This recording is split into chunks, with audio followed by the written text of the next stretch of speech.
네, 오늘 성경 말씀 보시겠습니다. 사도행전 28장 23절부터 31절까지 말씀입니다. 그들이 날짜를 정하고 그가 유숙하는 집에 많이 오니 바울이 아침부터 저녁까지 강론하여 하나님의 나라를 증언하고 모세의 율법과 선지자의 말을 가지고 예수에 대하여 권하더라. 그 말을 믿는 사람도 있고 믿지 아니하는 사람도 있어 서로 맞지 아니하여 흩어질 때에 바울이 한 말로 이르되 성령이 선지자 이사야를 통하여 너희 조상들에게 말씀하신 것이 옳도다. 일렀으되 이 백성에게 가서 말하기를 너희가 듣기는 들어도 도무지 깨닫지 못하며 보기는 보아도 도무지 알지 못하는도다.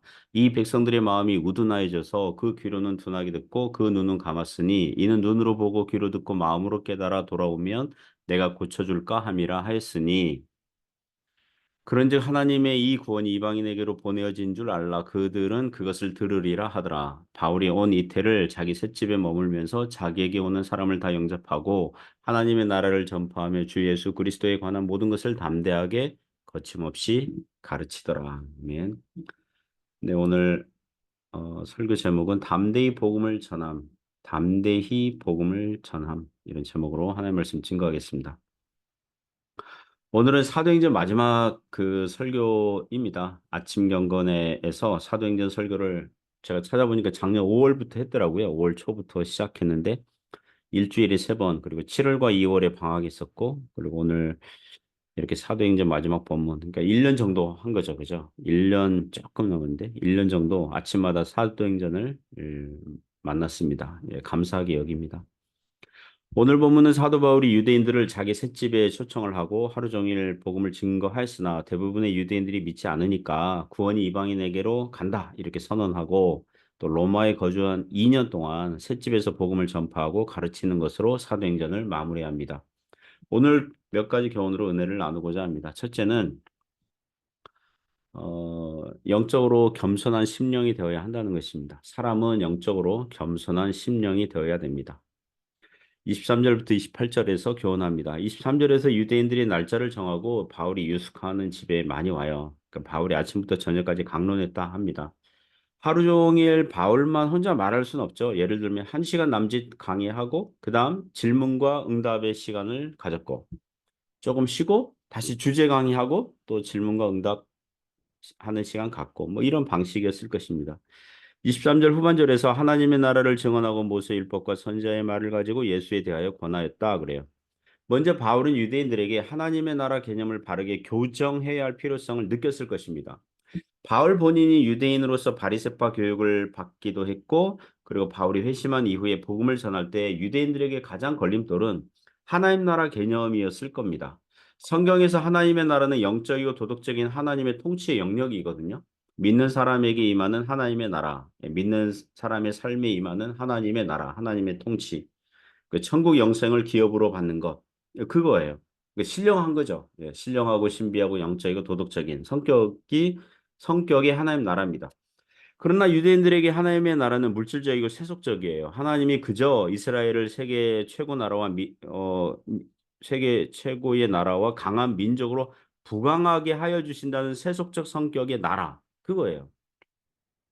그러니까 하나님의 그리스도께서 메시아가 십자가에 죽으셨다. 이건 도무지 받아들일 수 없는 거거든요. 유대인들이 생각하는 하나님 나라 그 그리스도라면 하나님 나라의 왕으로 오셔가지고 이스라엘을 부강하게 만들어주는 강하고 세계 정복자 같은 성격이어야 하는데 메시아가 그리스도가 십자가에 비참하게 그리고 죄인으로서 죽는다는 게 도무지 받아들일 수 없는 걸림돌 역할을 하였을 것입니다. 그래서 바울은 하나님 나라의 영적이며 신비적이며 도덕적인 성격을 말해 주어야 하는 거죠. 성경이 원래부터 말하고자 하는 바를 말씀하고 있는 거죠. 그리고 구약 성경에 나오는 율법, 도덕법, 제사법, 사회법에 계시된 그리스도의 인격과 사역에 대해서 그리고 선지자들의 예언에서 예고된 약속들이 모두 다 예수 그리스도에게 응답이 되고 적용이 되었다는 것을 증거하였을 거예요. 이에 로마서에서 말하기를 율법은 죄를 깨닫게 하는 정죄 기능을 위해서 먼저 그런 기능을 위해서 주신 것이지 그러니까 유대인들로 하여금 겸손하게 만들고 구세주 그리스도에게 가게 할 목적으로 주신 것인데 유대인들은 율법을 지키지 못하면서 율법을 가지고 있는 것으로 자랑질하는 그런 용도로 사용하고 있는 것을 이제 지적하고 이제 강조했을 거예요. 바울의 설교를 들은 유대인들의 반응은 어떠했을까요? 어떻습니까? 일찍이 BCD 안디옥에 있는 유대인들, 이고니온에 있는 유대인들, 데살로니가에 있는 유대인들, 고린도 도시에 있는 유대인들이 반응하였듯 대체로 믿지 않습니다. 24절 보면 그 말을 믿는 사람도 있고 믿지 아니하는 사람도 있어. 그러니까 대부분은 안 믿었고 소수만 믿었다는 얘기죠. 25절에 보면 서로 맞지 아니하여 흩어질 때 경고를 했습니다. 그러니까 대부분 유대인들이 그날 바울의 셋집에 온 유대인들 대부분이 믿지 않으니까 이렇게 경고를 하는 거죠. 25절 보면 바울이 한 말로 이르되 성령이 선지자 이사야를 통하여 너희 조상들에게 말씀하신 것이 옳도다. 그러면서 26절, 27절에서 이사야서 6장 9절, 10절 말씀을 인용합니다. 이사야서에 나오는 이 구절은 그 유대인들의 불신앙을 고발하는 용도로 그리고 복음에 대해서 저항하며 영적인 완고함을 그, 그 강조하기 위해서 반복해서 신약 성경에서 그 6번이나 재인용됐어요. 26절, 27절 보시면 일러스되 이 백성에게 가서 말하기를 너희가 듣기는 들어도 도무지 깨닫지 못하며 보기는 보아도 도무지 알지 못하는도다. 이 백성들의 마음이 우둔하여져서 그 귀로는 둔하게 듣고 그 눈은 감았으니 이는 눈으로 보고 귀로 듣고 마음으로 깨달아 돌아오면 내가 고쳐줄까 함이라 하였으니 유대인들의 율법과 선지자의 글을 가지고 있어요. 매일 성경 읽었어요. 성경학자들, 율법학자들, 랍비들이 즐비했어요. 그러면 심령이 부드러워져서 복음을 들으면 금방 쉽게 믿을 것 같은데 웬걸요? 영적으로는 들어도 깨닫지 못하고 봐도 알지 못하는 영적인 귀머거리, 영적인 소경들, 영적인 그런 맹인들 그걸로 확인될 뿐이었습니다. 이 부분에서 박윤선 주석이 이렇게 한국식으로 한국 스타일로 이렇게 해석했더라고요. 살아있는 나무에 물을 주면 나무가 자라는데 죽은 나무에게 물을 주면 더 썩더라. 같은 복음의 말씀을 듣고 회개하는 자는 심령이 겸손한 그 심령의 소유자는 생명의 한계를 내는데 회심하고 그래서 생명의 한계를 내는데 죽은 영혼, 완고한 영혼, 고집센 영혼은 사망의 냄새만 내더라. 그런 말씀 있지 않습니까? 그 이사야 선지자가 이 말하기 전에 이미 신명기서 29장 3절 4절 보면 모세가 비슷한 구절을 이미 말씀했어요. 이게 하나님께서 모세를 통해서 말씀하신 거죠. 신명기는 출애굽 이스라엘 백성들이 40년 광야 생활 마치고 가나안 땅에 들어가기 바로 직전에 모세가 유언처럼 한 말이거든요. 이렇게 나옵니다. 곧 큰 시험과 이적과 큰 기사를 내 눈으로 보았느니라. 그러나 깨닫는 마음과 보는 눈과 듣는 귀는 오늘 여호와께서 너희에게 주지 아니하셨느니라. 출애굽 시대 그 광야 이스라엘 백성들도요. 그 유대인들도 이스라엘 백성들도 하나님께서 바로 왕에게 주신 10가지 재앙 봤어요? 경험했어요? 홍해바다 어, 말리시고 바닷길을 걸은 거 체험했어요? 광야에서 만나 매출하기 먹고 생존한 것 체험했어요. 눈으로 봤어요. 낮에는 구름 기둥, 밤에는 불 기둥으로 보호하신 일 봤어요. 하나님의 역사 들었어요. 기적을 봤어요. 들었어요. 그러나 전혀 믿음이 생기지 않았다는 거예요. 심령이 결코 겸손하지 않은 거예요. 그러므로 인간은 기독교 집안에서 태어났든 어려서 주일 학교를 다녔든 청년 시절에 교회를 다녀봤든 성경책을 좀 읽어봤든 기독교 교리에 대해서 좀 알든 그건 중요하지 않아요. 그건 우선적이지 않아요. 물론 하나님의 축복과 선물이에요. 하지만 중요하지 않아요. 무엇에 비교하면요. 그 마음이 복음을 깨닫고 있는가, 듣고 이해하고 있는가, 회개하는 심령인가, 구세주 예수님을 믿고 있는가, 죄에서 구원할 자는 오직 예수 그리스도 한 분밖에 안 계신 것을 믿고 있는가?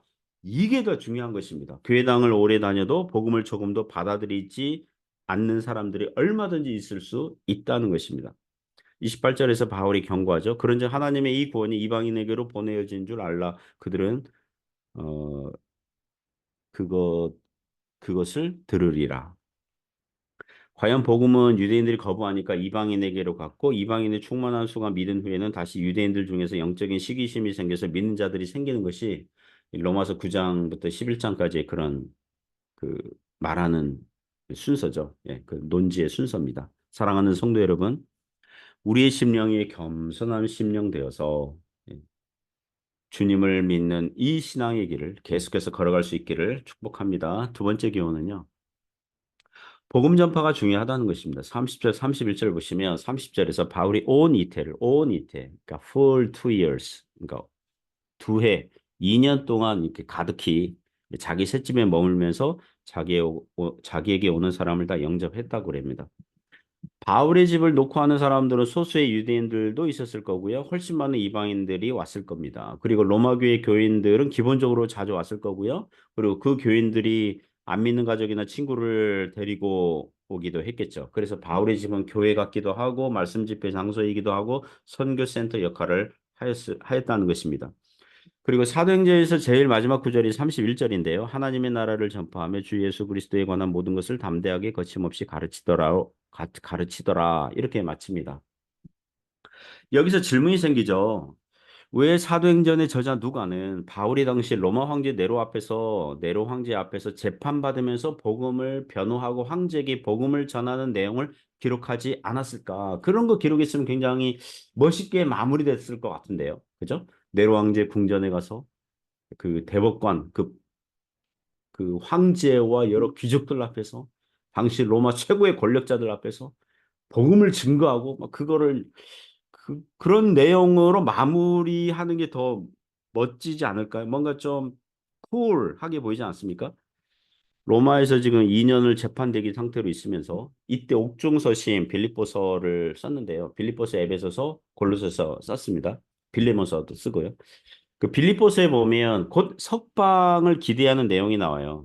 그래서 로마에서 이 2년 동안 있었지만 재판 받았고 바울은 석방을 받았고 아마도 그 이후에 서바나 이게 스페인 지역으로 가서 복음을 전하였을 수 있고 디도서를 보면 바울의 3차 세 차례 전도 여행에서는 등장하지 않았던 그레데 섬에서의 사역한 이야기가 나오고요. 디모데 후서를 보면 바울이 죽기 전에 쓴 편지를 보면 디모데에게 자기에게 속히 와달라 그러면서 소아시아 지역 드로아 마을의 가보라는 그 교인 집에 둔 거독과 가죽 종이에 쓴 책을 가져와 달라 이렇게 부탁하는 내용을 봐서 사도 바울은 로마에서 2년 후에는 석방이 되었고 서바나 그레데 소아시아 지역에서 사역을 하다가 다시 붙잡혀서 네로 황제 그 끝 무렵에 순교를 당하였다는 것이 이 성경학자들의 대세적인 해석입니다. 그러면 다시 질문을 하게 되죠. 왜 2년을 로마에서 머물 때에 네로 황제 앞에서의 복음 증거와 변론 기록은 하지 않았을까? 이런 질문입니다. 사도행전의 기록자 누가는 성령님의 감동으로 기록할 때에 물론 형제 앞에서 그 황제 앞에서 재판받으면서 복음 변호하는 장면도 중요했겠지만 이 로마의 이 바울이 셋집, 작고 허름한 이 셋집에서 작은 것 같진 않아요. 사람들이 많이 왔으니까 이게 작은 건 아니고 어쨌든 이 허름한 셋집에서 복음을 듣고자 찾아오는 사람들에게 복음을 전파하고 가르치는 것이 더 중요하였기 때문이라는 것입니다. 그것을 말해주고자 하는 거죠. 기독교가 로마 황제 앞에서 인정받고 안 받고가 중요한 게 아니라 로마 황제가 기독교를 인정해주고 인정 안 해주고 이게 중요한 게 아니고 로마 황제가 나중에 인정해주는 것은 313년 콘스탄티 황제 때 밀라노 칙령으로 발표를 하게 될 거예요. 그러니까 250년 이후에나 로마 황제가 기독교를 이제 법적으로 인정해 줄 거예요. 하지만 정치권에서 인정하든 인정하지 않든 중요한 것은 교회는 성도는 뭐 하라는 것입니까? 기독교 복음을 증거하는 일을 하는 것입니다. 그게 교회 존재 이유예요. 제가 대학생 때 선배들이 종종 이런 식으로 말했거든요. 이게 제가 대학생 때 선교단체 활동할 때 선배들이 이런 식으로 종종 얘기했습니다. 우리가 대학에서 전공하는 학문은 각자 다른데 그러나 영적으로 보면 우리의 전공은 하나다. 그게 뭐냐? 복음전도다. 그랬어요. 전공은 복음전도다. 그리고 우리가 대학에서 배우는 학문은 부전공이라고 생각하자. 이런 식으로 그 말을 한 적이 있습니다. 사랑하는 성도 여러분, 우리의 삶의 존재 이유가 무엇입니까? 그리스도를 높이고 알리고 전하는 것입니다. 우리의 언어, 삶과 생각을 통해서 또 여러분의 직장, 학교, 가정에서, 친구 관계에서, 가족 내에서 자녀를 키우면서 그 안에 복음을 담고 담대하게 거침없이 전하는 거죠. 그게 우리의 전공이에요. 그게 우리의 삶의 목적이에요. 그리스도를 높이고 그리스도를 알리고 우리의 삶과 우리의 언어와 우리의 삶의 영역에서 만나는 사람들에게 교회에서 세상에서 복음을 높이는 거예요.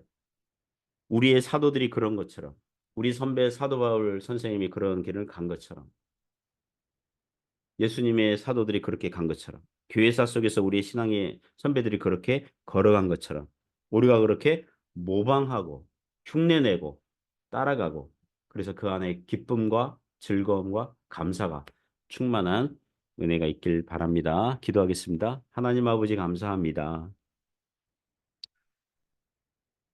복음 전파, 우리의 삶의 모든 시간에 걸쳐서 그리스도를 높이고 그리스도를 알리고 그리스도를 전하고 그리스도를 나타내는 그런 은혜가 충만히 있게 하여 주옵소서. 예수님 이름으로 기도드립니다. 아멘.